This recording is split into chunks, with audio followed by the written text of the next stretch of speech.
Ah, ça a cuit les gars, ça a cuit. Le marié vient de faire aussi sa sortie.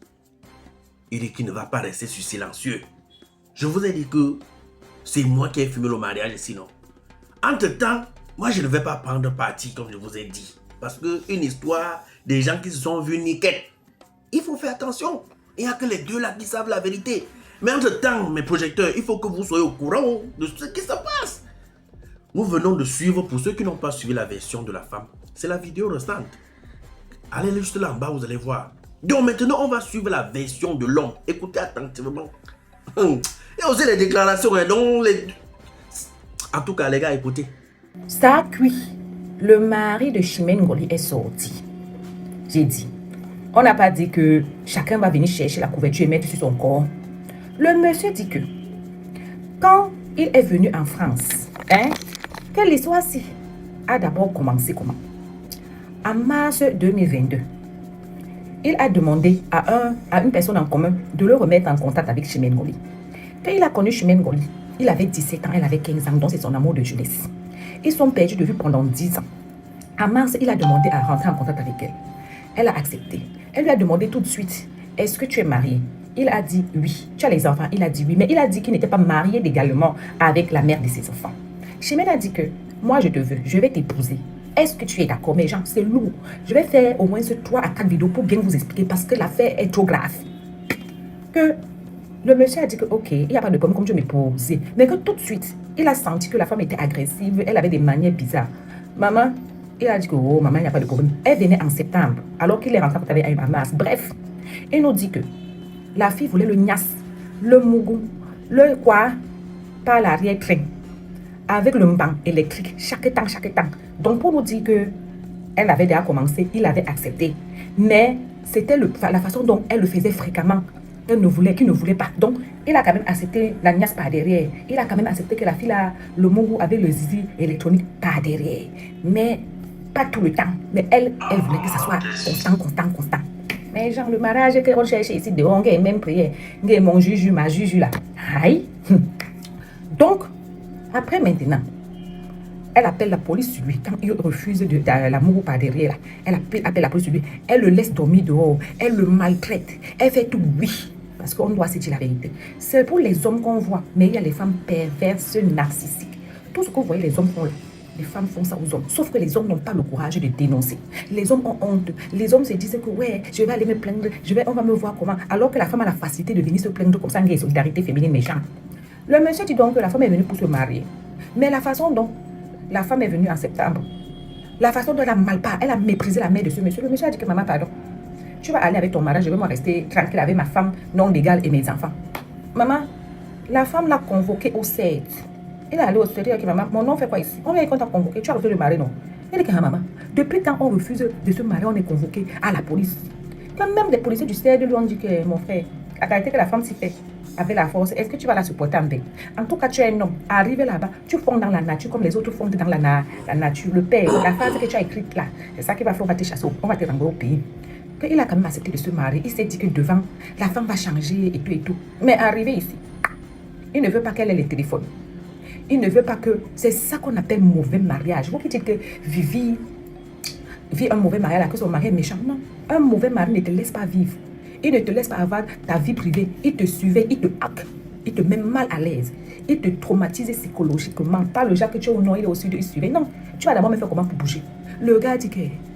J'arrive avec la deuxième, la troisième, la quatrième partie, mais ça a cuit. À bisous. Oh, il s'est marié, ma soeur. Comment tu vas? J'espère que tu vas bien, ma chérie. Quand il s'est marié, il est venu en France. Dès qu'il a mis pied en France, la dame lui a dit que mon frère, bienvenue. Ici, en France, ce sont les femmes qui parlent fort et les enfants.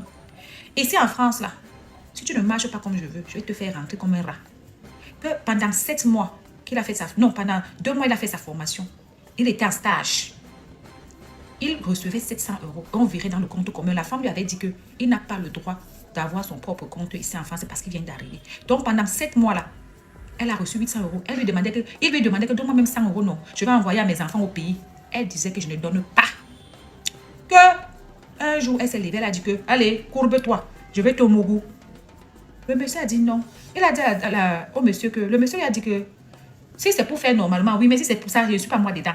Ils ont fini des niasses. Quand ils ont fini des niasses là, le monsieur est parti se laver. Elle est restée en maillot, en légérie. Elle a commencé à crier que le monsieur l'a niasse forcée. La police est venue. La police a fait tout et tout et tout. On a vu qu'il n'y a pas eu de niasse forcée. Il dit qu'elle est connue là-bas au 12e à la police. Qu'elle bagarre avec sa petite fille là-bas. Sa fille, sa dernière, est bagarre là-bas. Qu'elle est partie au tribunal dit que il lui doit de l'argent. 40 000 euros. Le tribunal a dit que mon frère, les 40 000 euros là, tu as contracté ça quand tu n'étais pas encore marié avec lui. Donc, il ne peut pas payer ça. Il dit que cette dernière l'a fait dormir dehors plusieurs fois. Et à un moment donné, même la police française a dit qu'il faut que vous vous séparez, vous ne pouvez plus vivre ensemble. Qu'il a dormi ici en pleine, en pleine route. Parce qu'il n'avait personne. Il a passé une nuit comme ça parce que la femme lui a dit que tu sors de chez moi. Oui. Que la dame est instablement malade. Qu'elle a envoyé les gens brûler la maison familiale du monsieur. Que cette dame-là, aucun homme ne reste avec elle parce qu'elle est invivable, mes gens. Ça là, c'est deuxième partie. On arrive sur troisième partie. Un bisou. Mais plutôt pour étaler sa vie conjugale, devenue un véritable enfer. C'est sa tante qui me fait comprendre que mon mari a un caillou de sang au niveau du cerveau. Si je peux descendre au Cameroun le plus vite possible. Je m'en vais à l'ambassade du Cameroun à Paris, je vois le consul, il me donne le visa tout de suite. Je descends au Cameroun. Quand j'arrive, je ne trouve pas que mon mari est dans cet état, en fait, mon fiancé. Mais sa famille m'exige, me force un peu de me marier, qu'on se marie comme je suis déjà sur le terrain. Je vous avoue que le mariage, il va très vite, mais je commence à remarquer des choses pas nettes. Chimène Ngoly Eyene ne tarde pas à comprendre les réelles motivations de celui qu'elle venait de prendre pour époux. Ironie du sort, c'est un membre de sa famille, marque dans son propre camp. J'ai des écrits WhatsApp, Messenger, TikTok, Facebook, des voices, des posts, des amis, des connaissances, cousins, frères, où ces derniers affirment qu'il leur a dit, confirmé, qu'il s'est marié avec moi uniquement pour aller en France, obtenir un titre de séjour, vie privée familiale, travailler, être stable financièrement et faire venir sa vraie femme et leurs 4 enfants. Aujourd'hui ruinée, elle interpelle les 2 chefs d'État camerounais et français, ainsi que les autorités consulaires et judiciaires des 2 pays frères. Je vous demande, en vous suppliant, de travailler ensemble sur ce dossier pour l'amitié qui lie les 2 pays et leur bien-être relationnel. Je demande au procureur de la République de Paris la réouverture du dossier affaire Chimène Ngoly Eyene. Je souhaite avoir une garde protégée car je suis en danger de mort sur le sol camerounais. Danti qui fait des vagues sur Facebook. L'ouverture du dossier, ça veut dire que le dossier a déjà été ouvert et classé. Sûrement, ça n'a pas été classé en sa faveur. C'est pour ça qu'elle fait tout ce bruit-là. Parce qu'elle parle de réouverture de dossier. Et si on a classé le dossier qui n'a pas été en sa faveur, ça veut dire qu'elle-même a des choses à se reprocher. On est d'accord. Elle dit que, on lui a dit que son mari a un caillou dans le sang. Elle est partie l'épouser vite fait. À l'entendre parler, elle est française, puisqu'elle demande à la France de la protéger au Cameroun. Donc, depuis qu'on se mariait avec un Africain, de nationalité africaine, toi française, ça va vite. Jusqu'à ce qu'elle va vite. Non, ça ne va pas vite. Il y a la procédure de CCAM, capacité de certificat de mariage. Et il y a la transcription de mariage avant que la personne ne bouge. Donc, ça ne peut pas même aller vite, même pas un peu. Moi, je trouve que cette dame, si elle sort, elle va sur la toilette, pleure et tout, c'est parce que, aux yeux de la loi, elle a perdu. Aux yeux de la loi française, on ne lui a pas donné raison.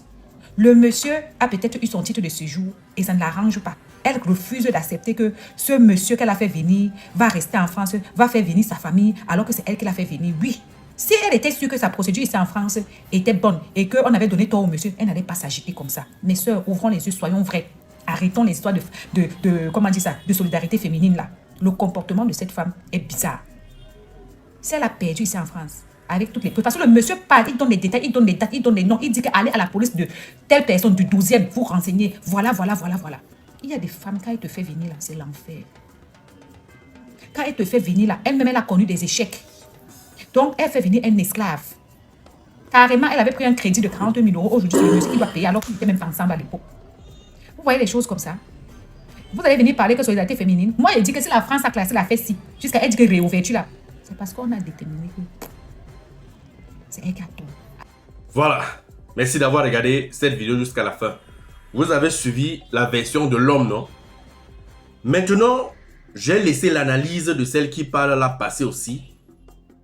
Parce qu'il faut que dans une affaire pareille, chacun donne son opinion. Mais toutefois sans prendre parti. Parce que quelqu'un prend déjà parti comme ça. Soit tu as été corrompu, soit on t'a payé pour faire ça. Soit tu es un membre d'un parti Moi, je suis neutre dans cette histoire. J'ai vu l'histoire sur Facebook. Donc, je ne connais pas le fond.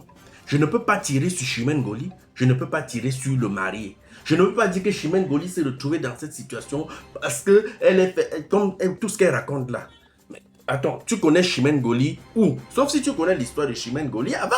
Pour nous dire que, oh, parce que ceci, cela, oh, machin, machin. Non, non, non, non, non, non, non, non, non, non. Qu'est-ce qui te prouve que tout ce que Chimène Ngoli dit n'est pas, puisqu'elle dit qu'elle détient les preuves. En tout cas, nous attendons encore les preuves. En passant, moi, je vais vous mettre sa conférence de presse. Vous allez regarder parce qu'il faut que vous soyez au courant de tout. Je vous ai dit que ça, c'est un mariage. Je connais les deux. Je connais le couple. Je connais les deux. Mais pas connaître comme si c'était... Donc, moi, c'est Chimène Ngoli. Je connais la Chimène Ngoli depuis longtemps. Elle m'avait contacté pour couvrir son événement. Et on a passé de très bons moments. Et j'ai tellement aimé le mariage. Il y avait beaucoup d'artistes invités. Maman Lady Ponce, Nyongolo du Sud. Il y avait tellement d'artistes. Donc, moi, aujourd'hui, ce que je vois sur les réseaux, là, ça me fait un peu un genre. Je me pose la question, mais mon frère. Donc, toutes ces dépenses-ci, parce que nous, on a apprécié Chimène Ngoli, puisque c'est elle qui finançait tout. Aujourd'hui, quand on entend les choses comme ça, on ne sait vraiment pas ce qui s'est passé. Mais comme je vous ai dit une histoire, des gens qui se sont vus comme mes doigts-ci, il ne faut pas mettre la bouche. Parce que tu ne connais pas d'où sort vraiment la réalité. Donc, les amis, à bientôt. Je vais vous mettre la conférence de presse.